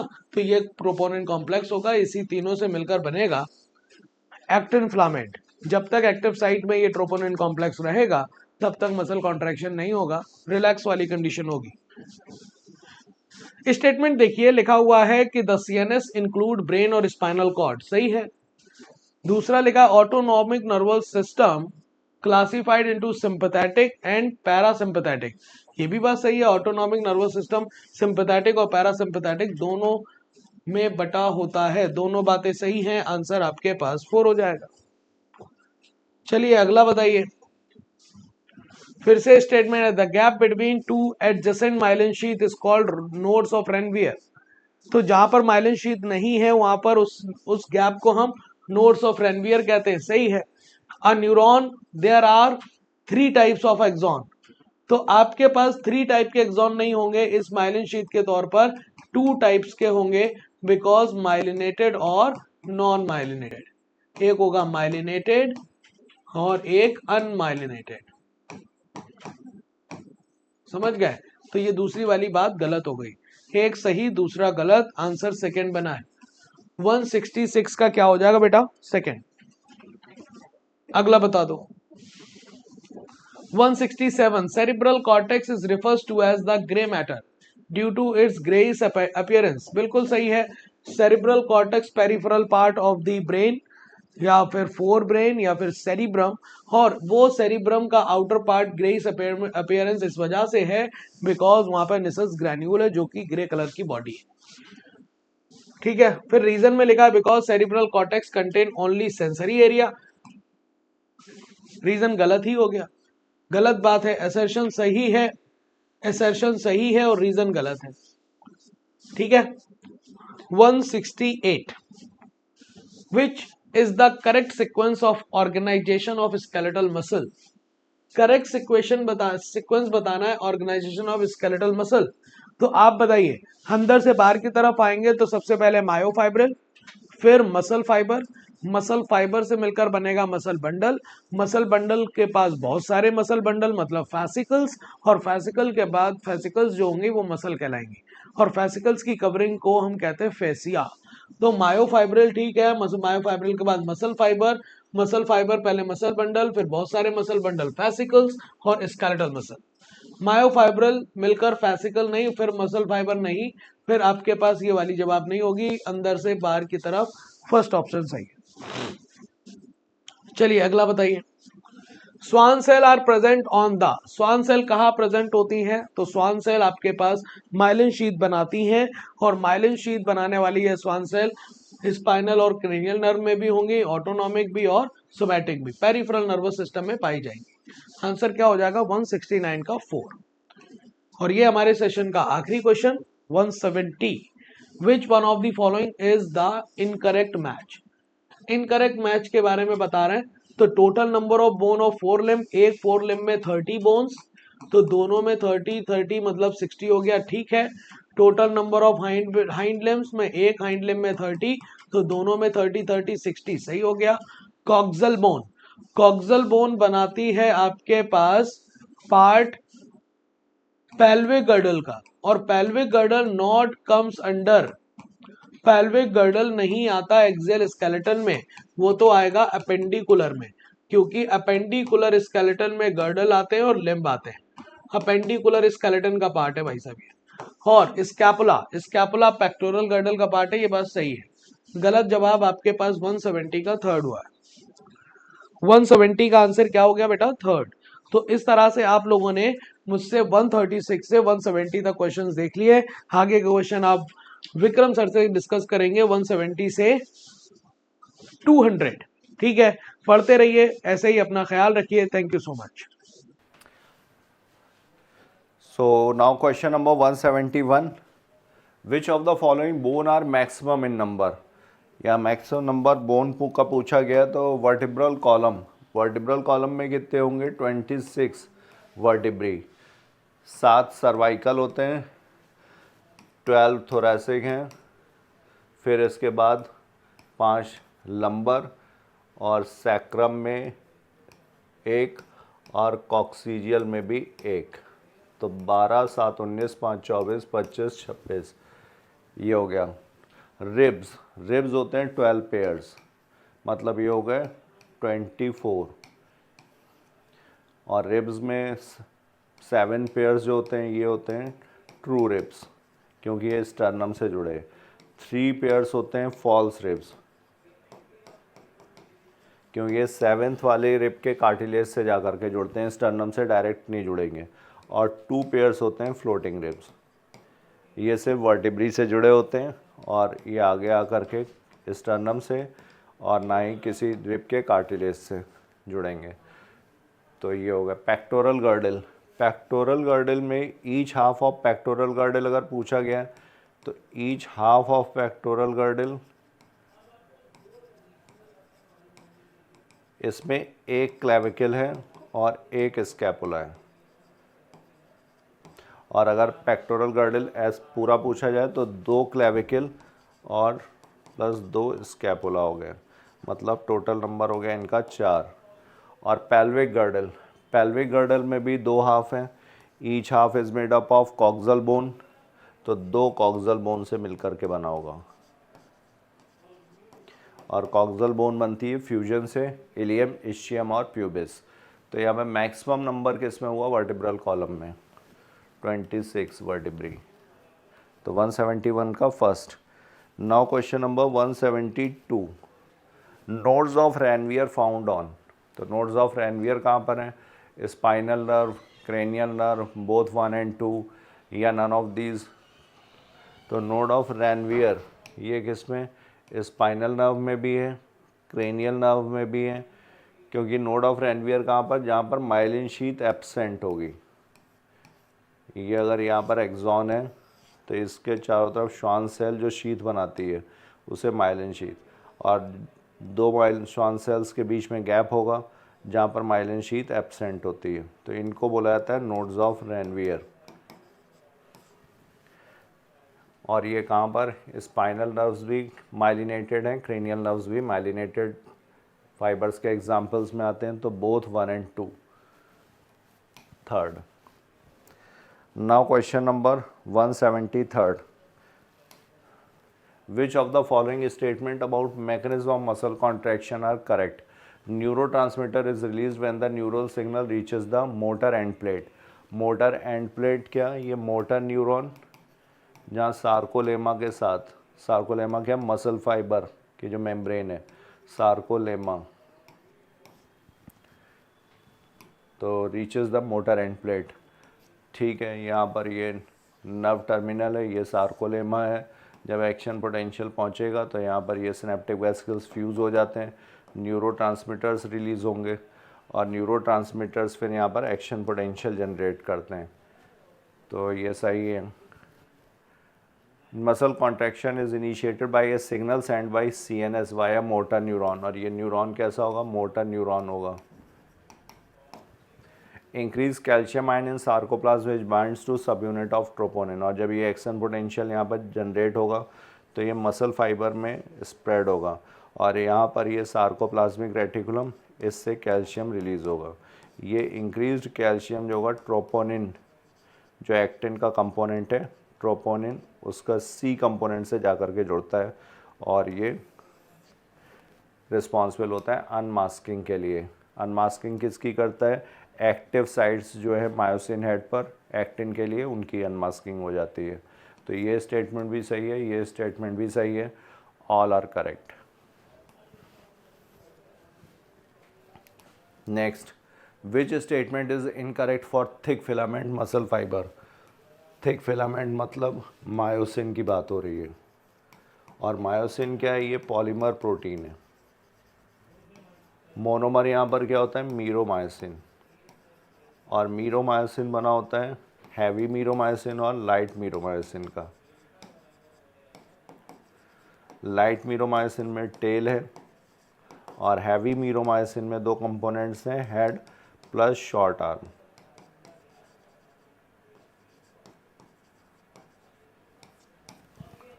तो each thick filament is a polymerized protein. Globular head with a short arm are called heavy myromycin.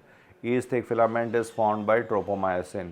यहाँ पर इनकरेक्ट स्टेटमेंट पूछा गया है। ट्रोपोमायोसिन जो है ये एक्टिन का कंपोनेंट है। एक्टिन में तीन कंपोनेंट्स हैं, एक है एफ एक्टिन,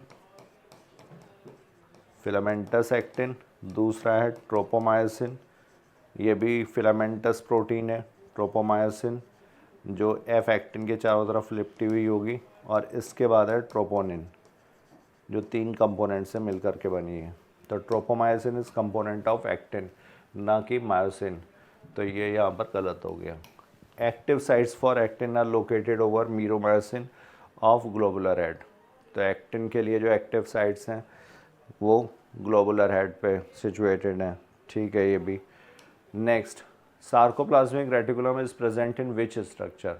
तो सार्कोप्लाज्मिक रेटिकुलम किसे बोलते हैं? ये मसल के साइटोप्लाज्म में, मसल का साइटोप्लाज्म, इसको बोला जाता है सार्कोप्लाज्म। यहाँ पर जो एंडोप्लाज्मिक रेटिकुलम है इसे ही नाम दिया गया है सार्कोप्लाज्मिक रेटिकुलम।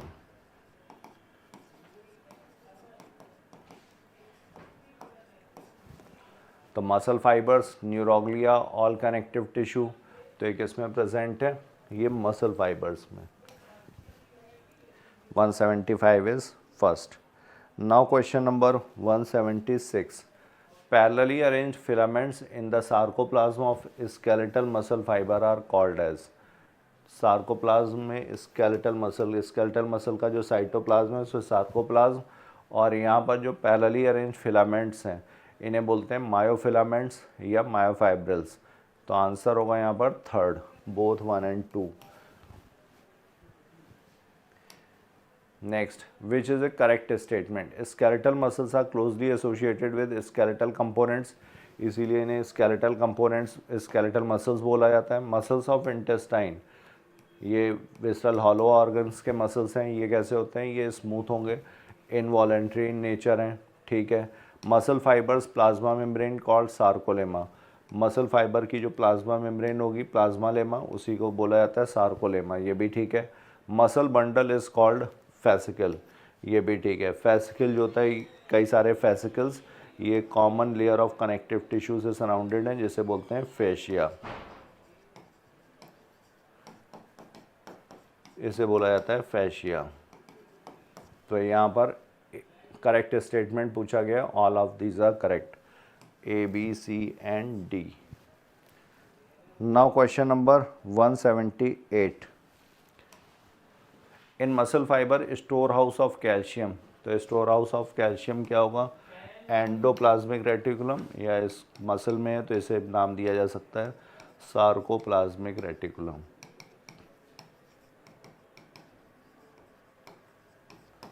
ये store house of calcium ion. Next, what is the fascia? तो फेशिया क्या है? ये अभी हम लोगों ने देखा था मसल्स, ये मसल फाइबर और मसल हो गया मसल बेली, इसके अंदर ये फेसिकल्स, और फेसिकल्स जो होते हैं ये parallel bundle of muscle fibre से बने हुए हैं। ये फाइबर हो गया, ये यहाँ पर फेसिकल हो गया, फेसिकल फाइबर, और इनके चारों तरफ ये कोलेजिनस कनेक्टिव टिश्यू की लेयर होगी जिसको बोलते हैं फेशिया। तो fascicles are surrounded by common collagenous connective tissue layer जिसको फेशिया बोलते हैं। Next, first 7 pair of ribs are called true ribs. पहले 7 पेयर्स जो हैं ये ट्रू रिब्स हैं। Dorsally they are attached to the thoracic vertebrae and ventrally connected to the sternum with the help of hyaline cartilage. तो पहले 7 pair ribs ये true ribs, ठीक है, क्योंकि रिब्स क्या हैं 7, 3, 2, ये ट्रू रिब्स हैं, ये फॉल्स रिब्स हैं क्योंकि ये 7th रिब के कार्टिलेज से जुड़ती हैं, एसोसिएट होती हैं, और 2 पेयर ये होती हैं फ्लोटिंग रिब्स। ये वेंट्रली, डॉर्सली तो वर्टिब्री से जुड़ी हैं बट वेंट्रली किसी से भी नहीं।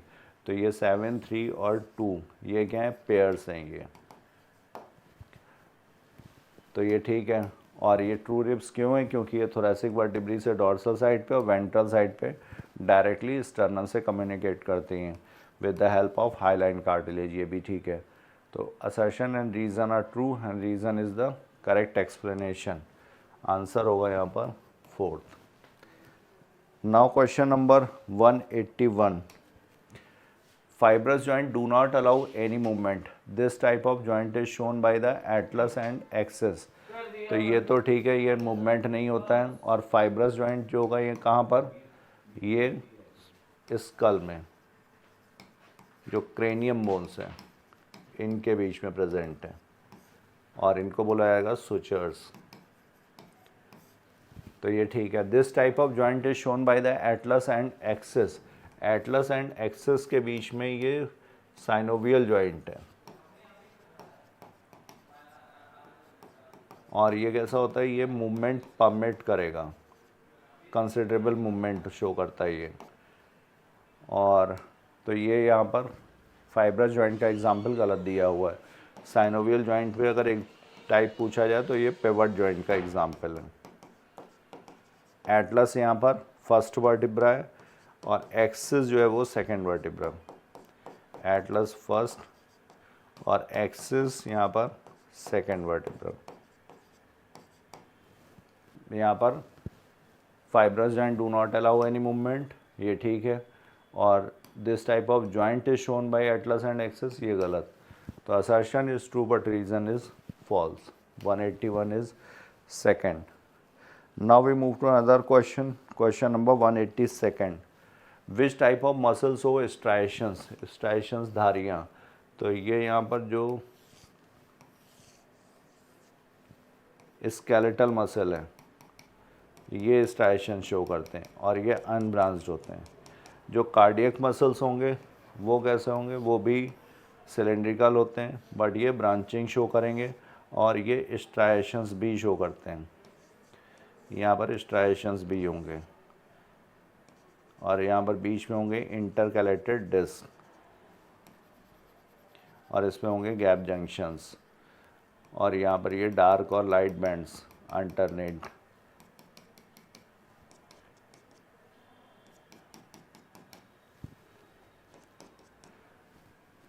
तो ये कार्डियक यहाँ पर स्ट्राइशंस के लिए पूछा गया। स्केलेटल मसल्स में भी होंगे as well as cardiac muscles में भी।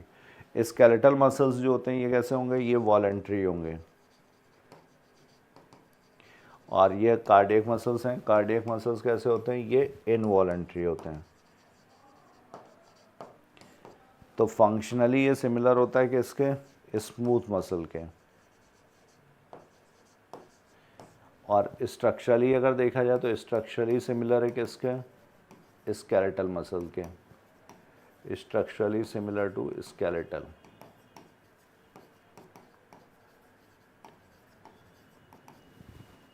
तो आंसर होगा यहाँ पे both 1 and 3 4th। Now question number 183rd, chemicals which are release at the synaptic junction are called. तो सिनेप्टिक जंक्शन पे न्यूरोट्रांसमीटर्स जो होते हैं ये एक्साइटेटरी भी हो सकते हैं, इनहिबिटरी भी हो सकते हैं।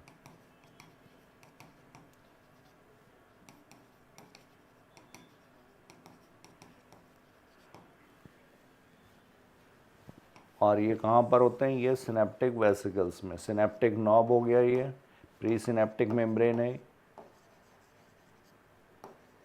ये सिनेप्टिक वेसिकल्स, और इनमें भरे होते हैं न्यूरोट्रांसमीटर्स।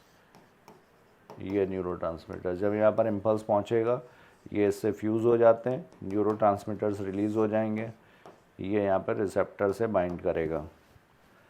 तो ये आंसर होगा यहाँ पर 3rd 183। Now question number 184, brain stem make up by. तो ब्रेन स्टेम में 3 components, midbrain, pons and medulla oblongata.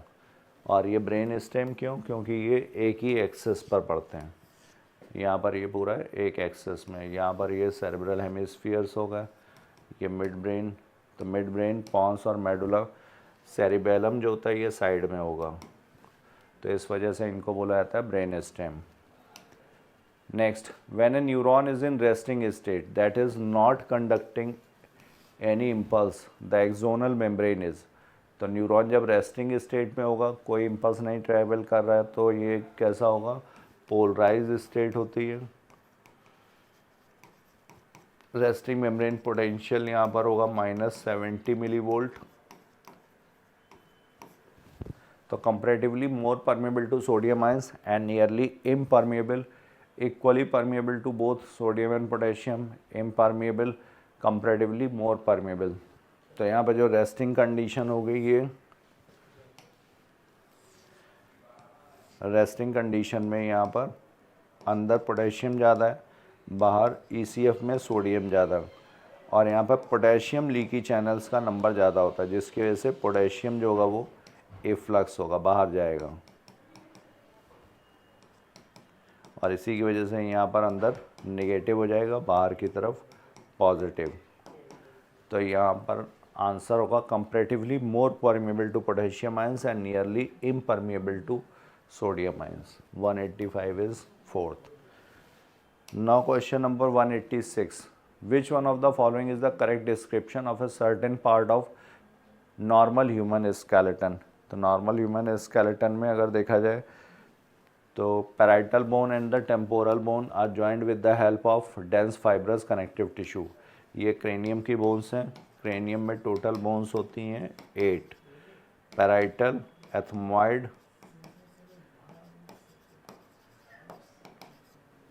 स्फेनॉइडल,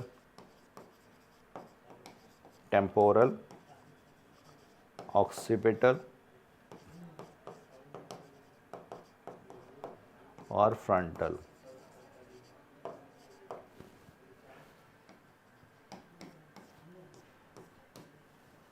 तो यहाँ पर ये सही दिया हुआ है। First vertebra is Atlas. Cervical vertebra में पहला जो वर्टिब्रा है वो है एटलस, और इसके बाद है फिर एक्सिस, और इनके बीच में होता है पिवट जॉइंट। और एटलस किसके साथ, तो स्कल में जो कॉन्डाइल्स हैं, 2 कॉन्डाइल्स, उनके साथ सपोर्ट करेगा स्कल को, ये भी सही है। 11th and 12th pairs of ribs are called floating ribs, ये भी ठीक है, क्योंकि ये किसी के साथ आगे जाके वेंट्रल साइड पे जुड़ता नहीं है। तो all of these correct description यहाँ पर आंसर होगा 4th। Now question number 187, coxal bone is a part of. Coxal bone किसका, पेल्विक गर्डल का पार्ट है, और each half of pelvic girdle is made up of 1 coxal bone. तो pelvic girdle जो बनी होगी इसमें 2 कॉक्सल बोन होंगी, और कॉक्सल बोन की अगर बात की जाए तो इसमें 3 बोन के फ्यूजन से बनेगा। ऊपर की तरफ इलियक बोन, फिर इस्चियम और इसके बाद है फिर प्यूबिस, इलियम, इस्चियम और प्यूबिस, और ये तीनों मिलकर के एक डिप्रेशन बनाते हैं जिसको बोलते हैं एसिटेबुलम, जिसमें हेड ऑफ द फीमर आकर के आर्टिकुलेट करता है। और ये एग्जाम्पल है किसका, बॉल एंड सॉकेट जॉइंट का। साइनोवियल जॉइंट का टाइप है। तो coxal bone is a part of, ये हो गया यहाँ पर pelvic girdle। 187 is second. Now we move to another question, question number 188. How many tarsals are present in ankle?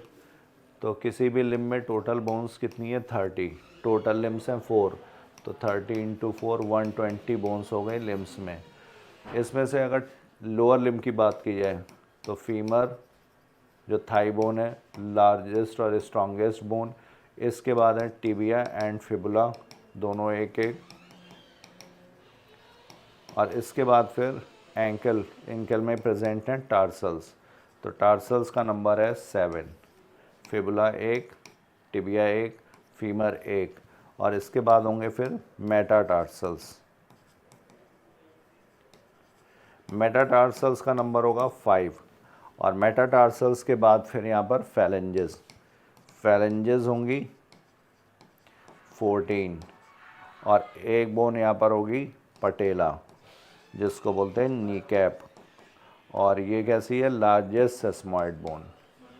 सेस्मॉइड bone क्यों बोलते हैं, क्योंकि ये बनती है टेंडन के ऑसिफिकेशन से।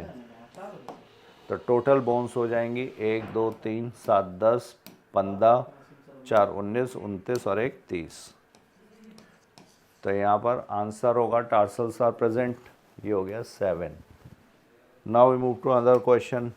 Scapula is a large triangular flat bone situated in the dorsal part of the thorax between, तो ये सेकंड और 7th रिब के बीच में स्कैपुला। आंसर होगा यहाँ पर सेकंड। इस तरह का ये स्ट्रक्चर है, ट्रायंगुलर फ्लैट बोन। यहाँ पर ये डॉर्सल साइड पर स्पाइन होगा, ये इसका एक्रोमियन प्रोसेस, और ये यहाँ पर आकर के क्लेविकल से आर्टिकुलेट करता है। Now we move to another question, question number 190. Flat skull bones which fuse end to end with the help of dense fibrous connective tissue in the form of sutures to form the cranium.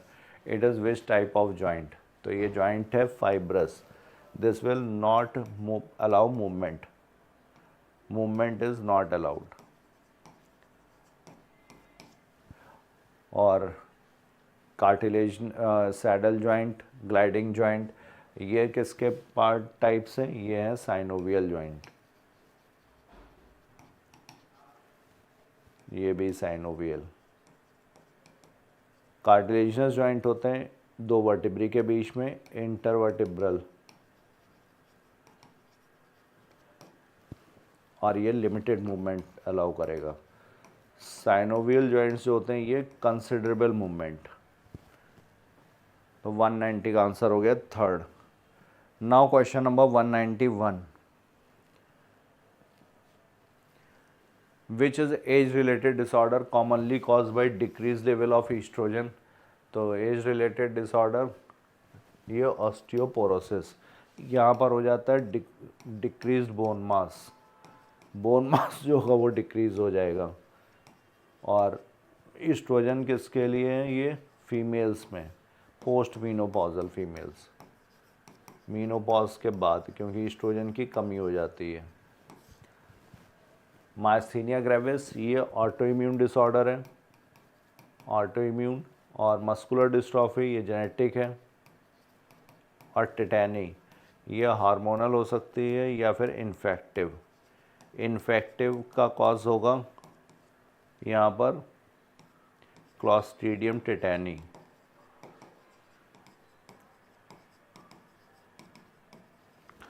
और high calcium अगर कम हो जाए, hypocalcaemic, तो वो होगा parathormone की वजह से, PTH। और पैराथार्मोन का क्या, एक्सेस या डेफिशिएंसी, तो यहाँ पे पैराथार्मोन की हो जाती है कमी। पैराथार्मोन कैसा होता है, ये हाइपर कैल्सियमिक हार्मोन है, ब्लड में कैल्शियम के लेवल को बढ़ाता है। तो अगर इसकी कमी हो जाएगी तो ब्लड में कैल्शियम कम हो जाएगा, तो हाइपोकैल्सिमिक टिटैनी के लिए रिस्पॉन्सिबल है। Next 192 joint between humerus and pectoral girdle. Humerus और पेक्टोरल गर्डल के बीच में यहाँ पर बॉल एंड सॉकेट जॉइंट है, ये साइनोवियल जॉइंट का टाइप है।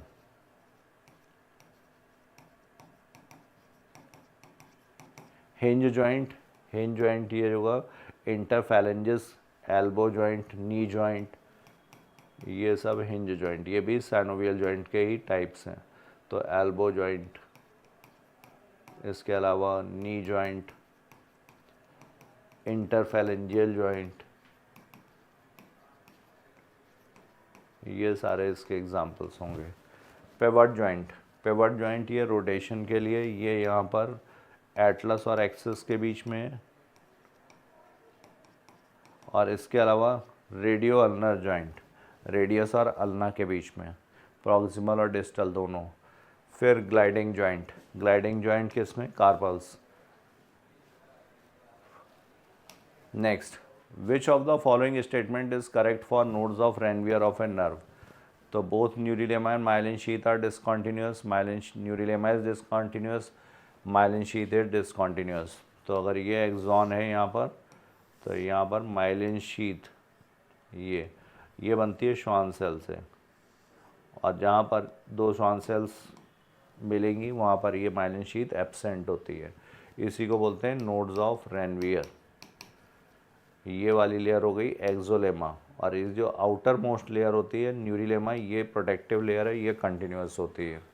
तो न्यूरिलेमा इज डिसकॉन्टिन्यूस गलत है, myelin sheath is discontinuous. 193 is third. Now question number 194, which of the following is not correctly matched. इनमें से कौन सा करेक्ट मैचिंग नहीं है। तो सेरिबेलम बैलेंस के लिए सही है, limbic system regulation of sexual behaviour, feelings को एक्सप्रेस करने के लिए, और इसके अलावा मोटिवेशन के लिए तो सही दिया हुआ है। हाइपोथैलेमस ये eating, drinking, osmo regulatory, thermo regulatory और इमोशनल ब्रेन का भी काम करता है लिम्बिक सिस्टम के साथ मिल करके। मेडुला ऑब्लोंगेटा ये थर्मो रेगुलेशन किसका, हाइपोथैलेमस का फंक्शन है, ये हाइपोथैलेमस। तो यहाँ पर मेडुला ऑब्लोंगेटा ये गलत दिया है। 195 4 is answer is fourth. Now question number 195, potential difference across resting membrane is negatively charged, this is due to the differential distribution of। तो पोटेंशियल डिफरेंस नेगेटिवली चार्ज क्यों है, क्योंकि यहाँ पर पोटेशियम लीकेज चैनल्स का नंबर कहीं ज़्यादा है, जिसकी वजह से एक्सोप्लाज्म में क्या होता है, पोटेशियम ज़्यादा है, और बाहर ECF में सोडियम ज़्यादा होता है। तो यहाँ पे जब वोल्टेज के ये चैनल्स, लीकेज चैनल्स ओपन होंगे, ये खुले ही रहते हैं, तो यहाँ से ये पोटेशियम बाहर की तरफ जाता है, जिसकी वजह से अंदर कैसा हो जाएगा, नेगेटिव, और बाहर चूंकि प्लस चार्ज लेकर के गया तो बाहर कैसा हो जाएगा, positive is negative. This is due to the differential distribution of तो सोडियम एंड पोटेशियम आयंस की वजह से, क्योंकि यहाँ पर लगभग इम्परमिएबल होता है सोडियम के लिए। तो 195 का करेक्ट आंसर होगा first. Now question number 196, which one of the following bone are single in number. तो सैक्रम जो होता है ये सिंगल बोन है, कॉक्सिक्स ये भी सिंगल है, स्टर्नम ये भी सिंगल है, फ्लोटिंग रिब्स ये होते हैं 2 पेयर्स, मतलब 4 हो गए बॉडी में, और टेम्पोरल बोन भी पेयर्ड है, मतलब 2 हैं। तो यहाँ पर अगर बात की जाए सिंगल की तो A, B और C।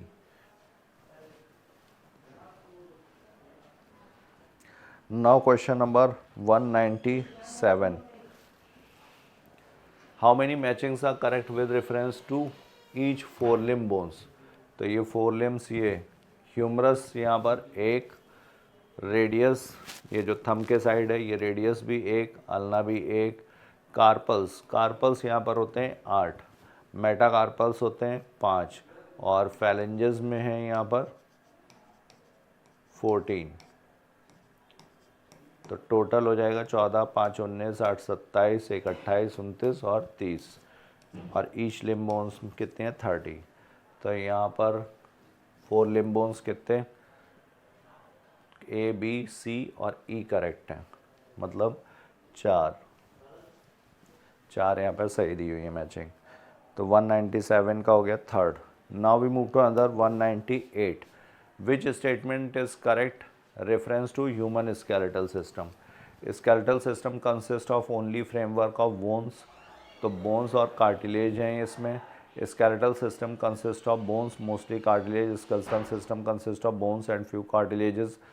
Skeletal system consist of bones and cartilages. तो 198 का करेक्ट आंसर होगा यहाँ पर third. Now we move to another question 199। The clavicle is articulated with the, तो क्लेविकल किसके साथ यहाँ पर आर्टिकुलेट करती है? Acromion of the scapula, xiphoid process of the sternum, glenoid cavity of the scapula या हेड ऑफ द ह्यूमरस। तो clavicle articulates with ये एक्रोमियन, ये जो स्कैपुला है इसका ये डॉर्सल सरफेस, यहाँ पर ये स्पाइन है और स्पाइन का जो फ्लैट प्रोसेस होगा इसी को बोलते हैं एक्रोमियन यहाँ पर, और इसके साथ ये क्लेविकल आर्टिकुलेट करती है। तो ये जो जॉइंट है एक्रोमायो क्लेविकुलर जॉइंट।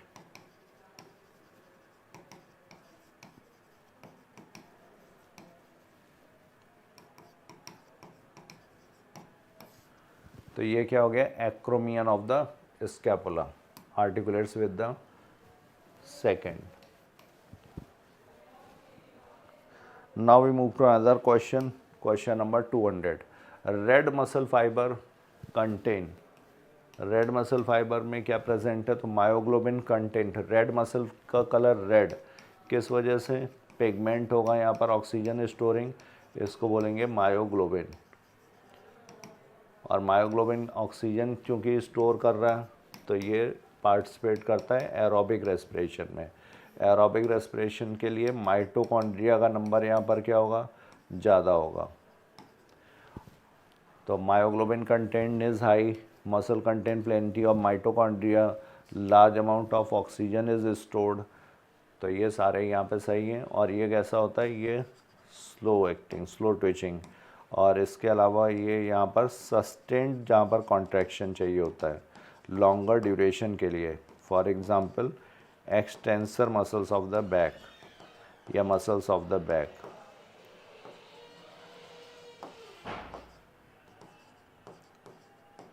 इसको बोलेंगे हम लोग red muscle fibre. White muscle fibres में मायोग्लोबिन कंटेंट लो होगा जिसकी वजह से वाइट होगा। एरोबिक रेस्पिरेशन की जगह एनारोबिक रेस्पिरेशन होता है। माइटोकॉन्ड्रिया कम होते हैं, फास्ट एक्टिंग होते हैं, इस वजह से सार्कोप्लाज्मिक रेटिकुलम वहाँ पर ज़्यादा होगा वाइट मसल फाइबर में। तो आंसर यहाँ पर हुआ fourth, all of the above. So this is all we had for you. Thank you. We have covered the discussion of whole paper. Thank you all of you. Thank you so much.